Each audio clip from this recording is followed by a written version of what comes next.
Hello, everyone. Mary Marshall here, registered nurse, diet and lifestyle educator, healthcare concierge. Back at you with another Friday 411. It's been a little while since I've been here. I had a project I was working on for a client, doing lots of research and to getting a lot of information gathered together to help this client make some good decisions for themselves. So, and that's what I do. So, if you're looking at making decisions, choices, you're at some crossroads medically or lifestyle wise, let me help you with that. That's what I do. So, a couple of announcements before I start with the Friday 411. June 8th, 9th, and 10th, the Women's Back to Nature weekend. You've still got time to sign up. Join me and my friend Sue Hardesty if you want to join us at Camp Tuscazor in Dover, Ohio. That's up my way here in the beautiful Tuscarawas County. And if you want to come join us for a weekend of hiking, yoga, um, we do have running water and a working toilet, so we will be indoors unless you choose to sleep outside in a tent. You can do that. Um, so it's just going to be fun time for you. Some great activities we're going to do. So if you have any questions about that, give me a holler. If you want to sign up, go to at Back to Nature Weekend on Facebook. That is our event page. Or if you go to gainingahealthylifestyle.com, you can follow the link there to register, or just give me a holler. So I'd be happy to help you with that as well. So come think about joining us. It's going to be fun. June 6th starts the next Informed Health 101 session. And Informed Health 101 it's 6 hours of class time altogether. And it is jam-packed with the science and skills you need to make some good decisions about your diet, health, lifestyle, and to learn how to be the best informed consumer of your own health care and to be in control of that. So for yourself and your family. So if you would like some information about how to join me for that, just give me message me here and we'll set up a time to talk. So it's great information, and it's actually free with Wellness Forum Health membership. So back to Friday 411. Today I'm going to talk about stevia, and that's thanks to Nancy. Nancy was in my 101 class that just wrapped up this week, and we were talking about one of the topics we cover was food additives and what's safe and what's not.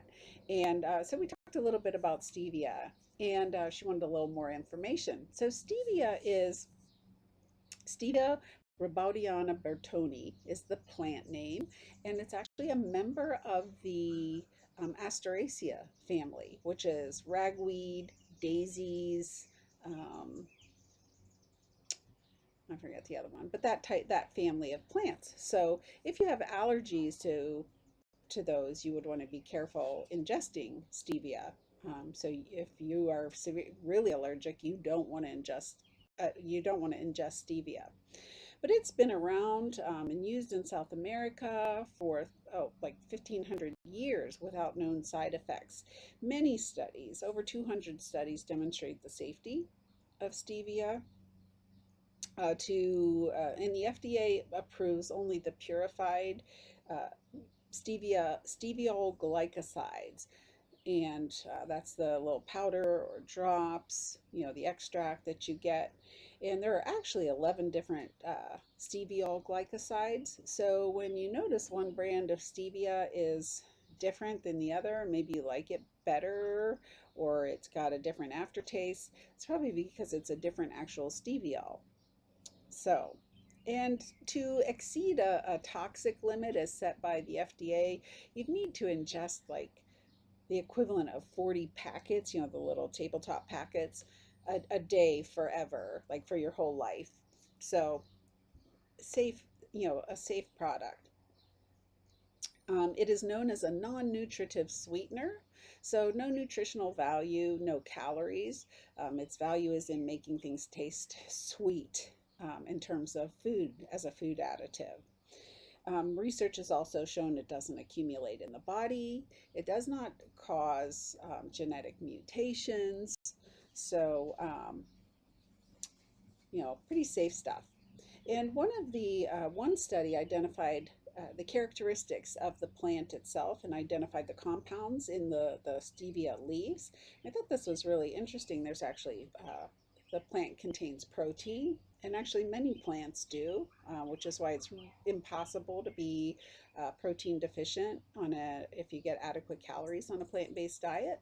So it contains carbohydrate, which makes sense, minerals like potassium, calcium, phosphorus, magnesium, and sterols and um, fatty acids like linolenic acid and some of your omegas there. And it also contains cardiac glycosides, which when I think cardiac glycoside, I think of digoxin or lanoxin, which is given to, which, that's a medication that's given to patients with congestive heart failure. And it's interesting that stevia contains these cardiac glycosides because it's actually been used in other countries, not in the US, but it's been used uh, in Chinese medicine and in South America for hypertension.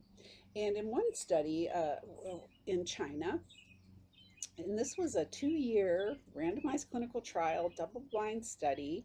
And the patients who received, and this patients treated had mild hypertension. So they got stevia 3 times a day. These were in capsules.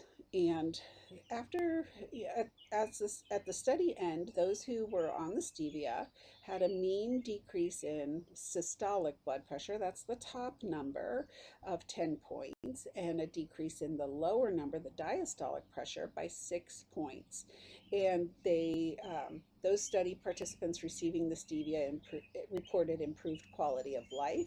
And this is really interesting. They had much less left ventricular heart failure, which makes sense because when you have high blood pressure, your heart's trying to pump against resistance.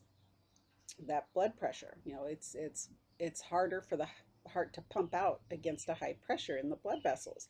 So as the heart works harder to pump, it becomes like any muscle that works harder, it hypertrophies. It gets bigger, which sounds good. It's like, oh, big muscles are good. Well, big isn't always better, and too big is definitely not better. And if as the heart wall gets too thick, it can't pump effectively, and then you get that. It's called left ventricular heart failure. So very interesting that there was a much lower incidence of left ventricular heart failure as well. Stevia has also been used to treat diabetes, and when ingested with food, there is an increased insulin response and a decreased glucose response, which makes sense. And insulin is what we secrete to get glucose into our cells. So some promise there uh, for randomized clinical trials to be done, for more studies to be done to show that this actually works. I did not find a randomized clinical trial. So, but most people are looking in who I'm talking to are looking at non-nutritive sweeteners in terms of weight loss, managing obesity, treating obesity, is it effective for that? And as with all the non-nutritive sweeteners, the evidence is kind of underwhelming in support of weight loss. It will result in calorie restriction or calorie lessening at a meal, but in some studies, those calories were kind of just made up for later. And even studies that did show weight loss, it wasn't a super significant amount of weight loss. So, like I said, it was kind of underwhelming. And the problem is that stevia is sweet. It's and we are programmed, our minds are wired to like sweet. And that's because, for us to survive when there wasn't, when there was serious food scarcity, for our survival, we had to, eat and eat a lot when we could get the food, and maybe prepare ourselves for a period of deprivation then. So we really don't experience any periods of deprivation too much within our current food environment and in our current food culture.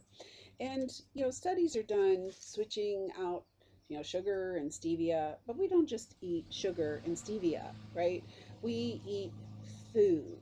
So you really need to look at your overall dietary pattern and eat a well-structured diet that's proven to be beneficial for health. And a low-fat, whole foods, plant-based diet certainly has a lot of research behind it. So Nancy, in answer to your question, the dopamine hit, you do get a dopamine hit, but when you ingest stevia, just like you do when you ingest sweetness, because it's pleasurable, right? And oh, sweet things taste good. Okay, we're geared to like sweet things, so that's where the dopamine comes in. Um, so I hope that kind of sheds some light. Stevia is safe to use, as to kind of make some things taste good. If it's going to help you eat your oatmeal or your whole grains, or some things like that, or you're going to enjoy a cup of coffee in the morning and you like a little bit of stevia, that's fine. The thing, what you want to be focusing on is your dietary pattern, what you are eating. And if you are eating a whole foods, mostly whole foods diet, you're not going to need a lot of that, okay? Because a healthy diet isn't a diet that is taking uh, a bunch of sugar sweetened things and replacing, refined processed foods, and replacing them with stevia sweetened refined processed foods, right? And get your sugars in their natural form from fruit. Okay, that's the best source of to satisfy your sweet tooth. All right.